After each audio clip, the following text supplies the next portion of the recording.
తెలంగాణలో బీజేపీని ఖతం చేస్తాం. కాస్కో బీజేపీ. రాహుల్ సమక్షంలో రేవంత్ పవర్ఫుల్ స్పీచ్. గాంధీ పరివార్కు గాడ్సే పరివార్కు మధ్య రాజకీయ పోరాటము. రాహుల్ గాంధీ గ్యారంటీ అంటే ఖచ్చితంగా అమలయ్యే గ్యారంటీ. ఏఐసిసి సమావేశాల్లో సీఎం ప్రసంగానికి ప్రశంసలు. గాంధీ పరివార్కు గాడ్సే పరివార్కు మధ్య జరుగుతున్న రాజకీయ పోరాటంలో గెలుపు గాంధేయవాదులని తెలంగాణ ముఖ్యమంత్రి రేవంత్ రెడ్డి పేర్కొన్నారు. అహ్మదాబాద్ వేదికగా జరుగుతున్న ఏఐసిసి సమావేశాల్లో ఆయన మాట్లాడుతూ తెలంగాణలో బీజేపీని ఖతం చేయడమే తమ లక్ష్యం అన్నారు. గాంధీ సర్దార్ వల్లభాయ్ పటేల్ పుట్టిన గడ్డపై సిడబ్ల్యూసి సమావేశాలు జరిగాయని, ఇక్కడి సమావేశాల స్ఫూర్తితో తిరిగి తెలంగాణకు వెళ్ళి బీజేపీని ఖతం చేయడమే లక్ష్యంగా పనిచేస్తానన్నారు.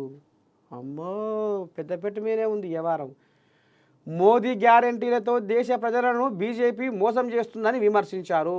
మణిపూర్లో అశాంతి, ఢిల్లీలో రైతుల ఆందోళనపై మోదీ ఎందుకు మౌనం వహిస్తున్నారని ప్రశ్నించారు.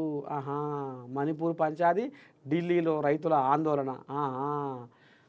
రాహుల్ గాంధీ మాట ఇస్తే అమలు చేసి తీరుతామన్నారు. రాహుల్ గాంధీ గ్యారంటీ అంటే ఖచ్చితంగా అమలయ్యే గ్యారంటీ అని రేవంత్ రెడ్డి పేర్కొన్నాడు. మొత్తానికి తెలంగాణలో బీజేపీని ఖతం చేస్తాం అని కంకణం కట్టుకొని చెప్తున్నాడు రేవంత్ అయ్య. ఇక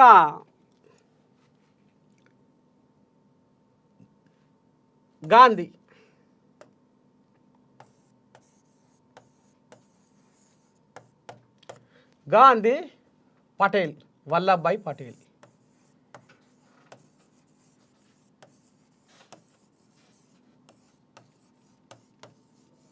వల్లభాయ్ పటేల్.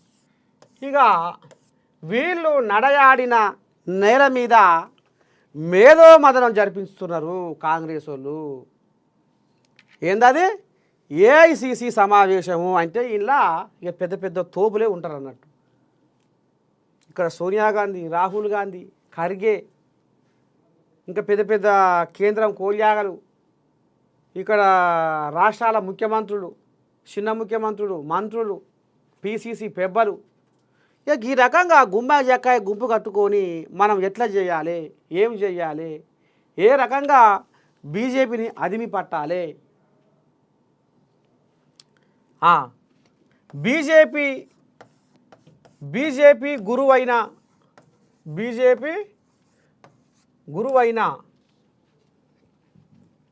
సైద్ధాంతిక గురువు, మళ్ళీ మామూలు గురువు కూడా కాదు, సైద్ధాంతిక గురువు, బీజేపీ సైద్ధాంతిక గురువు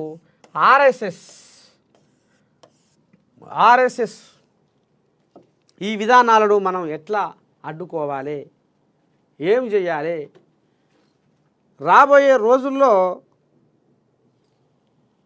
బీజేపీ పీడ వదిలించుకోవాలి అనేది ఇప్పుడు రేవంత్ అయ్య కంకణం కట్టుకుండు. తెలంగాణలో బీజేపీని లేకుండానే చెయ్యాలి, తెలంగాణలో బీజేపీని లేకుండా చెయ్యాలి అని ఇక ఇంట్లో రేవంత్ అయ్య ఇంకో రెండు ముచ్చట్లు ఏం చెప్పుకొచ్చిండు అయ్యా అంటే, నల్ల చట్టాలు రైతులకు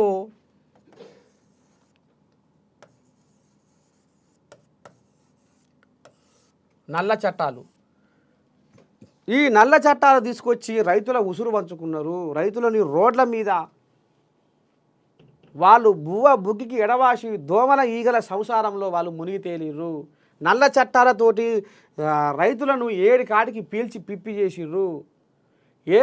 మరి 2 కోట్ల ఉద్యోగాలు ఇస్తున్నారు ఏడాదికి. ఎక్కడ పోయా ఆ కొలువులు? రైతుల అకౌంట్లలో పైసలేస్తామన్నారు, స్విస్ బ్యాంకులలో మూలుగుతున్న పైసలేస్తామన్నారు, అయ్యెక్కడవా?